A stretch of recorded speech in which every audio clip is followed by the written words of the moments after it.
అందరికీ అన్ని వేళలా మంచి జరగాలని ఆ విఘ్నాధిపతిని ప్రార్థించే పూజా కార్యక్రమం జరుగుతోంది. వేద పండితులు ముఖ్యమంత్రి గారి చేత పూజా కార్యక్రమం నిర్వహింపచేస్తున్నారు. ఆ తర్వాత విగ్రహావిష్కరణ ఉంటుంది. మహానగర గ్రామీణ ప్రాంతీయ అభివృద్ధ్యర్థం సర్వకార్య సిద్ధ్యర్థం విజయ పరంపర సిద్ధ్యర్థం తదంగా మహాగణపతి గౌరీ దేవత ఆదిత్యాది నవగ్రహ దేవత ఇంద్రాది అష్టదిక్పాలక దేవత గౌర్యాది సప్తమాతృక దేవత పంచలోక పాలక దేవత హిరణ్యపాత్రం పూర్ణం దదాతి ఏ కదా బ్రహ్మణముపహరతి ఏ కదైవ యజమాన ఆయుస్తేజో దదాతి. ఓం ధ్రువంతే రాజా వరుణో ధ్రువం దేవో బృహస్పతి. మంగళం భగవాన్ విష్ణు మంగళం గరుడధ్వజ మంగళం పుండరీకాక్ష మంగళం మంగళాయతనోరి మంగళం భగవాన్ శంభో మంగళం వృషభధ్వజ మంగళం పార్వతీనాథ మంగళాయతనోర. వక్రతుండ మహాకాయ సూర్యకోటి సమప్రభ.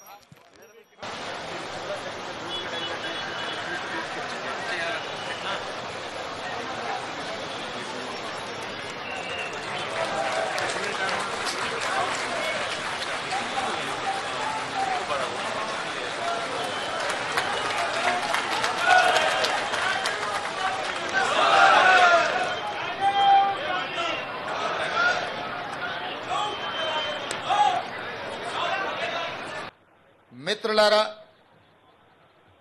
ఇది రాజకీయ వేదిక కాదు.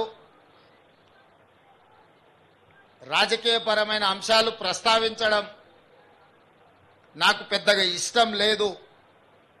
కానీ జరుగుతున్న పరిణామాలు, కొంతమంది మాట్లాడుతున్న మాటలను దృష్టిలో పెట్టుకొని త్యాగం అంటే ఏందో రాబోయే తరాలకు, ఈరోజు చిల్లర మల్లరగా మాట్లాడుతున్న వాళ్లకు గుర్తు చేయాల్సిన బాధ్యత తెలంగాణ రాష్ట్ర ముఖ్యమంత్రిగా నా మీద ఉన్నది. గాంధీ కుటుంబం గురించి మాట్లాడే వాళ్లకు, అడ్డగోలుగా ఆస్తులు సంపాదించి 1000 కోట్లు కూడబెట్టుకున్న వాళ్లకు, మోతీలాల్ నెహ్రూ గారు వజ్రాల వ్యాపారం చేసి సంపాదించిన 1000 కోట్ల రూపాయల సంపదను జాతికి అంకితం చేసిన విషయాన్ని ఈరోజు నేను గుర్తు చేయదలుచుకున్నా.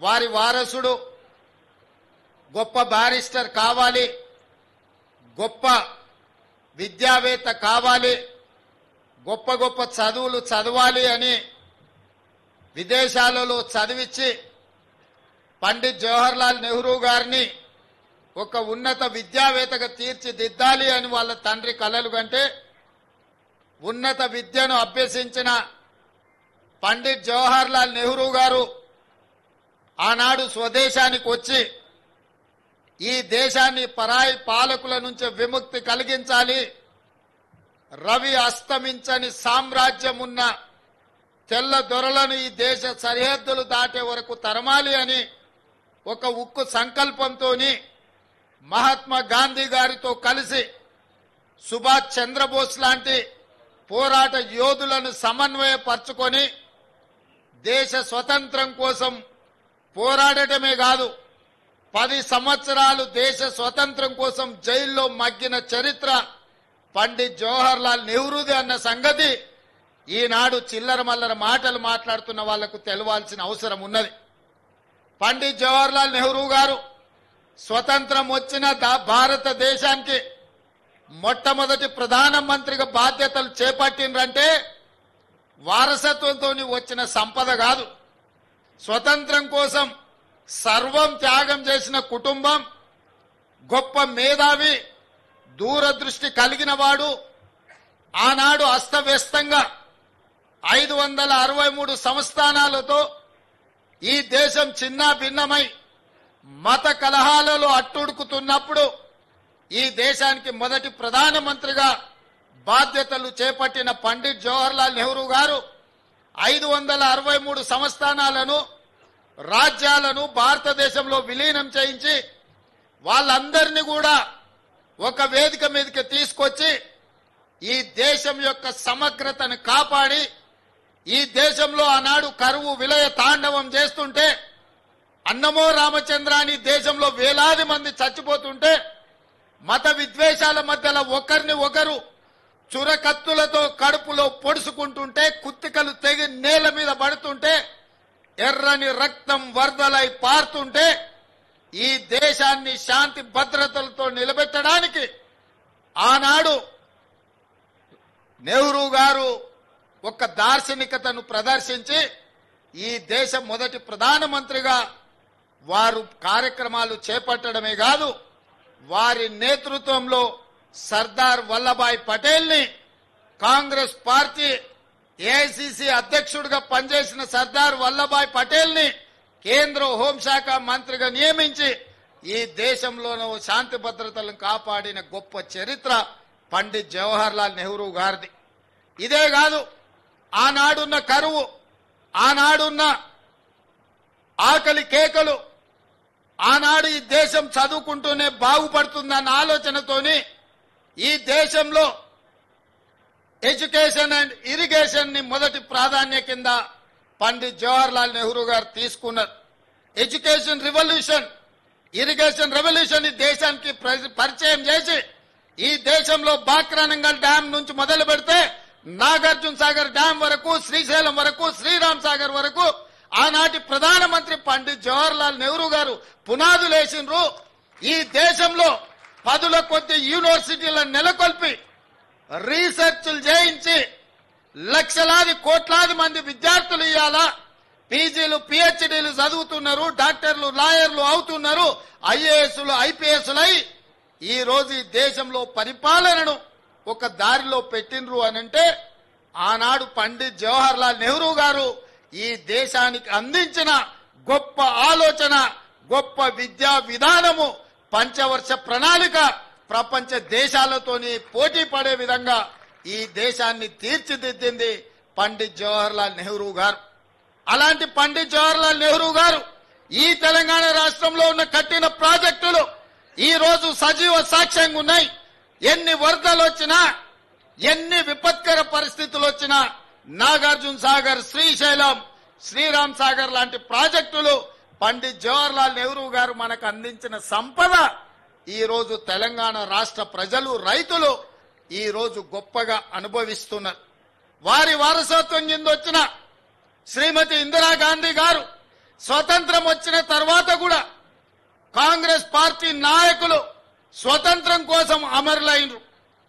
వారు అమరులై దేశానికి స్వతంత్రం తీసుకొచ్చిన స్వతంత్రం భారతదేశాన్ని ప్రపంచ దేశాల ముందు ఒక బలమైన దేశంగా నిలబెట్టి గొప్ప పరిపాలన అందించిన దార్శనికుడు పండిత్ జవహర్ లాల్ నెహ్రూ గారి నుంచి పండిత్ జవహర్ లాల్ నెహ్రూ గారు అధికారంలో ఉన్నప్పుడు ఏ పదవి శ్రీమతి ఇందిరాగాంధీ గారు తీసుకోలేదు. నేను ఎందుకు ఈ మాట చెప్పదలుచుకున్నా అంటే పదే పదే కొంతమంది సన్నాసులు కుటుంబ రాజకీయాల నుంచి వారసత్వ రాజకీయాల గురించి మాట్లాడుతుంటారు. పండిత్ జవహర్ లాల్ నెహ్రూ గారు ప్రధానమంత్రిగా ఉన్నంత కాలం శ్రీమతి ఇందిరాగాంధీ గారు ప్రభుత్వంలో ఏ బాధ్యత తీసుకోలేదు. వారి తర్వాత ప్రధానమంత్రులు మారి ఆ తర్వాత ఇందిరాగాంధీ గారు ఈ దేశానికి ప్రధానమంత్రిగా బాధ్యతలు చేపట్టారు. నేను ఇవాళ అడుగుతున్నా, ఇవాళ దళితులు, గిరిజనులు, ఆదివాసీలు, మైనారిటీలు తమ ఇళ్లల్లో తమ కుటుంబ సభ్యుల ఫోటో ఉన్నా లేకపోయినా ఇందిరమ్మ ఫోటో పెట్టుకొని ఒక దేవతలాగా పూజిస్తున్నారు అంటే బ్యాంకుల జాతీయకరణ చేసింది శ్రీమతి ఇందిరాగాంధీ గారు. ఆనాడు కొంతమంది ఆగర్భ శ్రీమంతులకే బ్యాంకులు అందుబాటులో ఉంటే ఆ బ్యాంకులను జాతీయకరణ చేసి దళితులకు, గిరిజనులకు బ్యాంకుల్లో ఖాతాలు తెరిచి బ్యాంకుల నుంచి మద్దతు ఇచ్చి వాళ్ళ అభ్యున్నతి కోసం పనిచేసింది శ్రీమతి ఇందిరాగాంధీ గారు. రాజభరణాలు రద్దు చేసింది శ్రీమతి ఇందిరాగాంధీ గారు. స్వతంత్ర కంటే ముందు రాజ్యాలు ఉన్న రాజులకు రాజభరణాలు ఇవ్వడం ద్వారా దేశం యొక్క ఆర్థిక సంపద రాజులకు పంచి పెడుతుంటే రాజభరణాలు ఇక చెల్లవు, రాచరికపు ఆనవాళ్లు ఉండొద్దు అని ఇందిరమ్మ రాజభరణాలు రద్దు చేసి పేదలు కట్టే పన్నులు అత్యంత నిరుపేదలకు పంచాలన్న ఆలోచన చేసింది శ్రీమతి ఇందిరాగాంధీ గారు అన్న సంగతి ఇవాళ చెప్పాలి. ఒకప్పుడు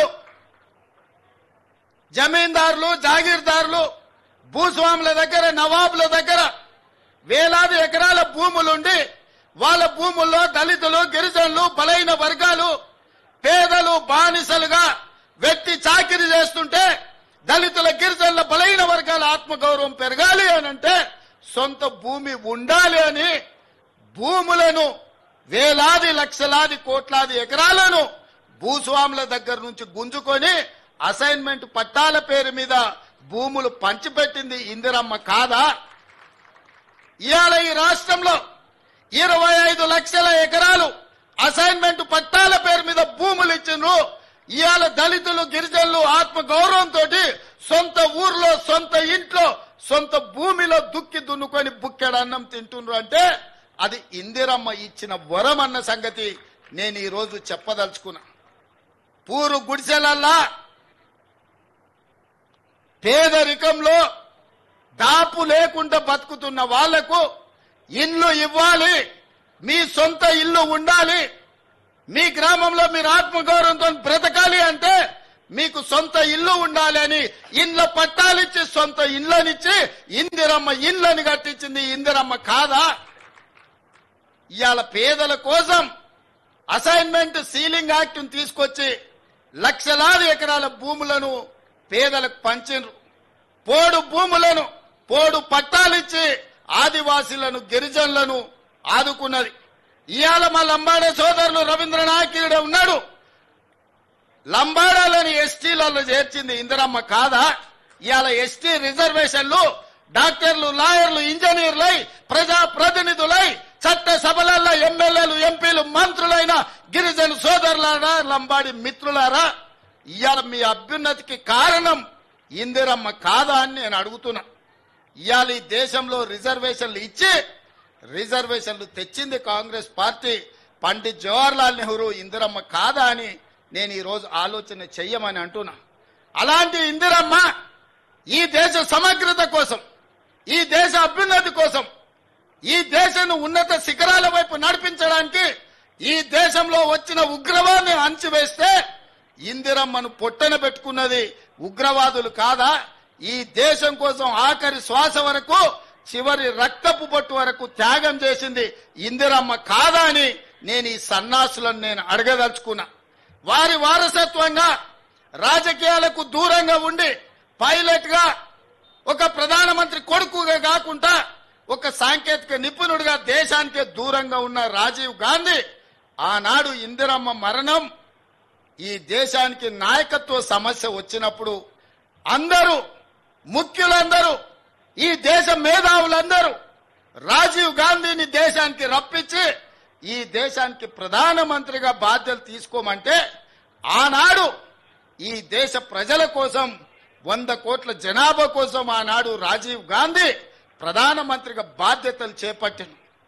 వారు ప్రధానమంత్రిగా బాధ్యతలు చేపట్టినంత వరకు 21 సంవత్సరాలు ఓటు హక్కు ఉండే. కానీ దేశం యొక్క భవిష్యత్తు యువత చేతుల్లో ఉంది. సమూలమైన మార్పులు రావాలంటే, ప్రపంచంతో పోటీ పడాలంటే 21 ఏళ్లకు ఓటు కాదు, 18 సంవత్సరాలు నిండిన నూనూగు మీసాల యువకులు ఈ దేశ భవిష్యత్తును నిర్ణయించాలి. మీకు ఓటు హక్కు ఇస్తున్నామని రాజ్యాంగాన్ని సవరించి 18 ఏళ్లకే ఓటు హక్కు ఇచ్చింది రాజీవ్ గాంధీ కాదా అని ఈ సన్నాసులను, సోయిలేనోళ్ళని నేను అడగదలుచుకున్నా. ఇదే కాదు, మహాత్మా గాంధీ గారు ఒక మాట చెప్పిండ్రు, ఈ దేశం యొక్క ప్రాణం గ్రామాలలో ఉంది, ఈ పంచాయతీలే పట్టుగొమ్మలు ఈ దేశానికి అన్నారు. మరి ఈ పంచాయతీలే పట్టుగొమ్మలు అంటే ఢిల్లీలో నుంచి నిధులు రాష్ట్రాలకు వస్తే గ్రామాలకు చేరట్లేదని ప్రత్యక్షంగా కేంద్రం నుంచి గ్రామ పంచాయతీలకు వాళ్ళ ఖాతాలలో నిధులు పోయే విధంగా రాజ్యాంగాన్ని సవరించి 73, 74 రాజ్యాంగ సవరణతోని నిధులను సరాసరి గ్రామ పంచాయతీలకు అందించిన మాట ఇవాళ రాజీవ్ గాంధీ తెచ్చిన సరళీకృత విధానాలు కాదా? అంతెందుకు, మా మేయరమ్మ ఉన్నది గద్వాల విజయలక్ష్మి గారు, మహిళా రిజర్వేషన్ కింద ఈ నగర ప్రథమ పౌరురాలు ఉన్నది. మా శ్రీలత డిప్యూటీ మేయర్ గా ఉన్నది. అక్కడ మా సోదరి మనులు కార్పొరేటర్లు ఉన్నారు, అక్కడ చాలా మంది. ఎట్లయినరు తల్లి మీరు అందరూ? మహిళా రిజర్వేషన్ లేకపోతే మా వాళ్ళు మీకు ఇచ్చటోళ్ళ? మీకు ఈ కుర్చీలు దక్కేవా? ఈ నగరానికి ప్రథమ పౌరురాలుగా గద్వాల విజయలక్ష్మి అయి ఉండేదా? ఆడబిడ్డలకు అధికారం ఉన్నప్పుడే ఇల్లుతో పాటు రాజ్యంలో కూడా మీకు వాటా ఉండాలి అని ఆడబిడ్డలకు మహిళా రిజర్వేషన్ ను తీసుకొచ్చిన మహిళా పక్షపాతి రాజీవ్ గాంధీ. స్థానిక సంస్థలల్లో రాజీవ్ గాంధీ గారు తీసుకొచ్చిన మహిళా రిజర్వేషనే ఇవాళ ఈ ఆడబిడ్డలందరూ కూడా ఈడ కుర్చీలలో కూర్చొని రాజ్యాధికారంలో భాగస్వాములైనరు. ఆడబిడ్డలకు రాజ్యాధికారం ఇచ్చింది రాజీవ్ గాంధీ కాదా అని ఈ సన్నాసులకు నేను గుర్తు చేయదలుచుకున్నా. వాళ్ళకెందుకు గుర్తుంటది? 5 ఏళ్లు ప్రభుత్వంలో ఒక మహిళకు మంత్రి కూడా ఇవ్వలేదు. ఆ సన్నాసులకు మహిళా ఆత్మగౌరవం ఎట్లా తెలుస్తుందని నేను ఈ సందర్భంగా చెప్పదలుచుకున్నా. అలాంటి రాజీవ్ గాంధీ ఈ దేశంలో సాంకేతిక విప్లవం వచ్చినప్పుడే, ఈ దేశానికి కంప్యూటర్ను పరిచయం చేసినప్పుడే ఈ దేశం బాగుపడుతుందని, ఈ దేశాన్ని 21వ శతాబ్దంలోకి నడిపించాలి అంటే కంప్యూటర్ యుగం రావాలి అని ఇవాళ మనం వాడుతున్న సెల్ ఫోన్లు కానీ కంప్యూటర్లు కానీ ఈ దేశానికి పరిచయం చేసింది రాజీవ్ గాంధీ గారు కాదా అని నేను అడుగుతున్నా. ఈరోజు శామ్ పిట్రోడా బతికే ఉన్నాడు. ఈ సాంకేతిక విప్లవం ప్రపంచంతో పోటీ పడే విధంగా ఇవాళ సిలికాన్ వ్యాలీని మనం నడిపిస్తున్నాం. అమెరికా ఆర్థిక వ్యవస్థను మనం శాసిస్తున్నాము అంటే సాంకేతిక విప్లవం ఈ దేశంలో తెచ్చింది రాజీవ్ గాంధీ.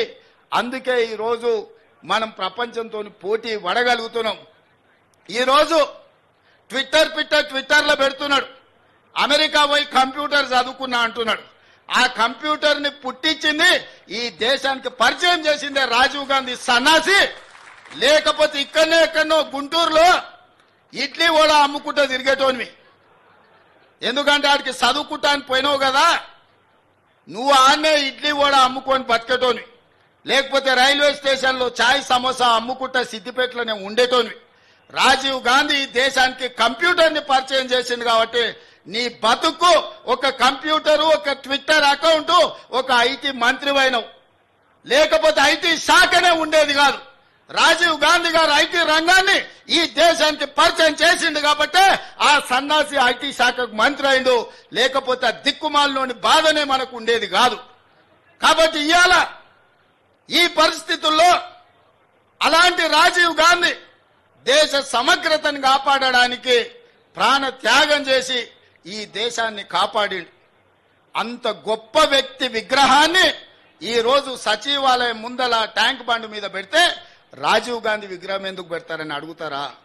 ఎంత బలుపు మాటలు కార్యకర్తలారా, ఒకసారి ఆలోచన చేయండి. అధికారం పోయినా మదము దిగలేదు. గాంధీ కుటుంబాన్ని కుటుంబ పాలన అంటున్నారు. ఆ సన్నాసులకు చెప్పండి, రాజీవ్ గాంధీ గారు ప్రధానమంత్రిగా చనిపోయిన తర్వాత దాదాపుగా 15-20 ఏళ్లు కాంగ్రెస్ అధికారంలో ఉంది. సోనియా గాంధీ గారు ఏ పదవి తీసుకోలే, కేంద్ర మంత్రి పదవి తీసుకోలే, ప్రధానమంత్రి పదవి తీసుకోలే. 2004 నుంచి 2014 10 సంవత్సరాలు బలమైన యూపీఏ ప్రభుత్వం ఉన్న సోనియా గాంధీ గారు, రాహుల్ గాంధీ గారు ఏ పదవులు తీసుకోలే. కేంద్ర మంత్రి పదవి గాని ప్రధానమంత్రి పదవి గాని తీసుకోలే. ఆనాడు రాజీవ్ గాంధీ గారు చనిపోయినాక దాదాపుగా 3 దశాబ్దాలుగా పైగా కాంగ్రెస్ పార్టీలో గాంధీ కుటుంబం ప్రధానమంత్రి, కేంద్ర మంత్రి పదవి తీసుకోలేదు. పదవి త్యాగం అంటే వాళ్ళని చూడాలి, ప్రాణ త్యాగం అంటే వాళ్ళని చూడాలి, స్వతంత్ర పోరాటం అంటే ఆ కుటుంబాన్ని చూడాలి. మోతీలాల్ నెహ్రూ, పండిత్ జవహర్లాల్ నెహ్రూ స్వతంత్రం కోసం పోరాటం చేసి ఈ దేశానికి స్వతంత్రం తెచ్చినోళ్ళు. శ్రీమతి ఇందిరాగాంధీ, శ్రీ రాజీవ్ గాంధీ ఈ దేశం కోసం ప్రాణాలు త్యాగం చేసి దళిత, గిరిజన, ఆదివాసీలను ఆదుకున్న జాతి. సోనియా గాంధీ, రాహుల్ గాంధీ పదవి త్యాగం చేసి మన్మోహన్ సింగ్, పివి నరసింహారావు లాంటి మేధావులను ఈ దేశానికి ప్రధానమంత్రులుగా పరిచయం చేసింది. తెలంగాణ బిడ్డను ఈ దేశానికి ప్రధానమంత్రిని చేసింది శ్రీమతి సోనియా గాంధీ కాదా? ఇవాళ మనం గొప్పగా చెప్పుకుంటున్నాం, మన తెలంగాణ బిడ్డ, మన వంగర బిడ్డ ఈ దేశానికి ప్రధానమంత్రి అయిన. ఎట్లయినా శ్రీమతి సోనియా గాంధీ గారు ఆనాడు పివి నరసింహారావు గారిని ఈ దేశానికి ప్రధానమంత్రిగా చేయలేదా? మన్మోహన్ సింగ్ ఆర్థిక మంత్రిగా చేయలేదా? ఈ దేశానికి ప్రధానమంత్రిగా చేయలేదా? పదవీ త్యాగం అంటే సోనియా గాంధీ గారిది, రాహుల్ గాంధీ గారిది. మరి సన్నాసులదేందయ్యా? అయ్యి ఉండంగానే అయ్యా ముఖ్యమంత్రి, కొడుకు ఐటీ మంత్రి, అల్లుడు సాగునీటి పారుదల శాఖ మంత్రి, బిడ్డ ఎంపీ, సడ్డకుని కొడుకు రాజ్యసభ. దుర్మార్గులారా, రాష్ట్రాన్ని దోసుక తిని పదవులని పంచుకొని వందలాది ఎకరాల ఫామ్ హౌజులు కట్టుకొని మీరు గాంధీ కుటుంబం గురించి మాట్లాడతారా? గాడిదకి ఏం తెలుసు గంధం చెక్క వాసన అని పెద్దోళ్ళు ఎప్పుడో చెప్పారు. ఈ గాడిదలకు తెలుసా గాంధీ కుటుంబం గురించి అని నేను అడగదలుచుకున్నా. ఆనాడు చాకలైలమ్మ ఒక్క మాట చెప్పింది, గడీలలో గడ్డి మొలవాల్సిందే అని. సాయుధ రైతాంగ పోరాటం గడీలలో గడ్డి మొలిచింది, గడీలు బద్దలై ప్రజాస్వామిక పాలన వచ్చింది. ఇవాళ నేను చెప్తున్న బిడ్డ, మీ ఫామ్ హౌజ్లలో జిల్లేళ్లు మొలిపిస్తా. మీరు అనుకుంటురేమో మీరు అడ్డగోలుగా మాట్లాడితే కాంగ్రెస్ పార్టీ కార్యకర్తలు రేవంత్ రెడ్డి చూసుకుంటూ ఊరుకుంటాడేమని ఇవాళ చెప్తున్న రాజీవ్ గాంధీ సాక్షిగా సచివాలయం ముందల బిడ్డ, మీ ఫామ్ హౌజ్లలో జిల్లేళ్లు మొలవాలి. ఫామ్ హౌజ్లలో మీరు జీవిస్తున్నాం, మా ఫామ్ హౌజులు మమ్మల్ని కాపాడుతాయేమని మీ ఫామ్ హౌజ్లలో జిల్లేళ్లు మొలిపించే వరకు కాంగ్రెస్ పార్టీ కార్యకర్తలు ఎవరు విశ్రమించబోరనే సంగతి నేను చెప్పదలుచుకున్నా. అందుకే మిత్రులారా, ఈడ తెలంగాణ తల్లి విగ్రహం పెట్టాలనుకున్నాడంట. నేను అడుగుతున్నా దిక్కుమాలినోని, తెలంగాణ తల్లి విగ్రహం పెట్టడానికి 10 ఏళ్ళు పడతాదే? 1000 ఎకరాలలో ఫామ్ హౌస్ కట్టుకున్నావు నువ్వు, 100 ఎకరాలలో వాడు జన్వాడల ఫామ్ హౌస్ కట్టుకున్నాడు, 10 ఎకరాలలో శత్రు దుర్భేదమైన ప్రగతి భవన్ పేరు మీద గడీని నిర్మించుకున్నావు. వాస్తు సక్కయలేదని నీ కొడుకు సంకనాకనికి పోతున్నాను సచివాలయం కట్టుకున్నావు. 1,00,000 కోట్లు దిగమింగిన కాళేశ్వరం కట్టినవు.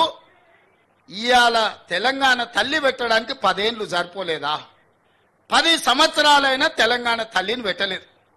నేను ఇక్కడ రాజీవ్ గాంధీ గారి విగ్రహం అనగానే అయ్యో అయ్యో అని గుండెలు బాదుకొని అక్కడ తెలంగాణ తల్లి విగ్రహం పెట్టాలనుకున్నాడట.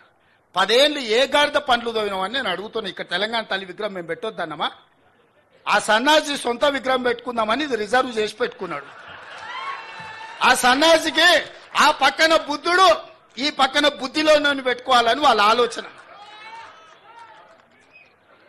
అట్లాంటి సన్యాసుల కోసం అమరవీరుల స్తూపం ఒక పక్కన, గౌతమ బుద్ధుడు ఇంకొక పక్కన, పివి నరసింహారావు గారు ఆ పక్కన, ఆ పక్కనే శ్రీమతి ఇందిరాగాంధీ గారు రాష్ట్రానికి పరిపాలన అందించే గుండెకాయ లాంటి ఇక్కడ దేశం కోసం ప్రాణాలు అర్పించిన రాజీవ్ గాంధీ గారి విగ్రహం సముచితం కాదా? మీరు ఒక్కసారి ఆలోచన చెయ్యండి మిత్రులారా. తెలంగాణ వాదులందరూ నేను అడుగుతున్నా, ఈ జగన్ రాజీవ్ గాంధీ విగ్రహానికి అర్హత లేదా? ఆంధ్రప్రదేశ్ లో పార్టీ సర్వం కోల్పోయి, తెలంగాణలో కేంద్రంలో అధికారాన్ని కోల్పోయి, తెలంగాణ రాష్ట్రాన్ని ఇచ్చిన మాట మీద సోనియా గాంధీ గారు నిలబడి తెలంగాణ రాష్ట్రాన్ని ఇస్తే ఆ కుటుంబాన్ని గౌరవించాల్సింది పోయి, ఆ గాడిదలే ఇక్కడ రాజీవ్ గాంధీ విగ్రహాన్ని పెట్టాల్సింది పోయి ఇవాళ మనం పెట్టిన విగ్రహాన్ని అవహేళన చేసి తొలగిస్తామంటారు.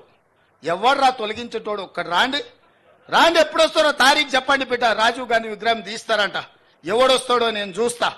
అందుకే 10 ఏళ్ళు సన్నాసి నువ్వు తెలంగాణ విగ్రహం పెట్టలేదు, సోయిలేను నువ్వు. కాబట్టే తెలంగాణ విగ్రహం సచివాలయం వెలుపల కాదు, రాష్ట్రానికి పరిపాలన అందించే గుండెకాయే, ఆ గుండెకాయ గుండెల్లో ఉండాలని అక్కడ తెలంగాణ తల్లి విగ్రహం డిసెంబర్ 9 నాడు సచివాలయం లోపల పెట్టే బాధ్యత జిమ్మెదారి నాది. తెలంగాణ ఇచ్చింది మేము, తెలంగాణను కాపాడేది మేము, తెలంగాణ తల్లి విగ్రహాన్ని నెలకొల్పేది మేము. డిసెంబర్ 9 నాడు పెట్టి చూపిస్తాం. డిసెంబర్ 9, 2009 చిదంబరం గారు తెలంగాణ రాష్ట్ర ప్రకటన చేశాడు. 60 సంవత్సరాల ఆకాంక్ష, వందలాది మంది బిడ్డల ప్రాణ త్యాగాలు డిసెంబర్ 9, 2009 నాడు శాశ్వతంగా ఒక పరిష్కారాన్ని చూపించింది. ఇదే కాదు, తెలంగాణ 4 కోట్ల ప్రజలకు తల్లి అయి తెలంగాణ ప్రజల యొక్క గుండె కోత, తల్లుల కడుపు కోతను దృష్టిలో పెట్టుకొని ఒక తల్లిగా ఆలోచన చేసిన గొప్ప నేత, పరిణిత కలిగిన నాయకురాలు సోనియా గాంధీ గారి జన్మదినం డిసెంబర్ 9. అందుకే తెలంగాణ తల్లి విగ్రహ ప్రారంభోత్సవం డిసెంబర్ 9 నాడు లక్షలాది తెలంగాణ బిడ్డల సమక్షంలో ఇక్కడనే మేము ప్రారంభిస్తాం. మా R&B శాఖ వెంకటరెడ్డి గారికి నేను ఆదేశాలు ఇస్తున్నా, డిసెంబర్ 9 లోపల అద్భుతమైన వీరనారి తెలంగాణ తల్లి విగ్రహం అక్కడ ఉండాలి. ప్రపంచమంతా అబ్బురపడే విధంగా కార్యక్రమాన్ని చెయ్యాలి. ఇది మా ప్రతిన రాజీవ్ గాంధీ సాక్షిగా, సోనియా గాంధీ వారసులుగా తెలంగాణ ప్రజలకు మేము మాటిస్తున్నాం. మిత్రులారా, ఇవాళ 10 ఏళ్ళు ఇక్కడనే కొండా లక్ష్మణ్ బాబూజీ ఇల్లు ఇచ్చాడు కేసీఆర్ కు పార్టీ పెట్టుకోనికి. అది కూలిపోతే నిలవ నీడ లేకుంటే నీకు ఆశ్రయం ఇచ్చిన కొండా లక్ష్మణ్ బాపూజీ చచ్చిపోతే కనీసం ఆఖరి చూపులకు కూడా నువ్వు పోలేదు. ఇంతకంటే దుర్మార్గుడు నీచుడు భూమి మీద ఎవడని ఉంటాడా? అట్లాంటి కొండా లక్ష్మణ్ బాపూజీ పేరు Indian institute of handloom and textiles కి ఈ రోజు ఆ ఇన్స్టిట్యూట్ కి కొండా లక్ష్మణ్ బాపూజీ పేరు పెట్టినాం. కింగ్ కోటిలో మహిళా యూనివర్సిటీ వీరనారి చాకలి ఐలమ్మ ఏ తల్లి అయితే గడిలలో గడ్డి మొలవాలని మాకు స్ఫూర్తినిచ్చిందో వీరనారి చాకలి ఐలమ్మ పేరు ఆ మహిళా యూనివర్సిటీకి ఇవాళ పేరు పెట్టుకున్నాం. ఇదే కాదు, ఆనాడు పాత్రికేయ రంగంలో రాణించి సాయుధ రైతాంగ పోరాటాన్ని ముందుకు నడిపిన సురవరం ప్రతాప్ రెడ్డి గారి పేరు తెలుగు యూనివర్సిటీకి ఈ రోజు మనం పెట్టుకుంటున్నాం.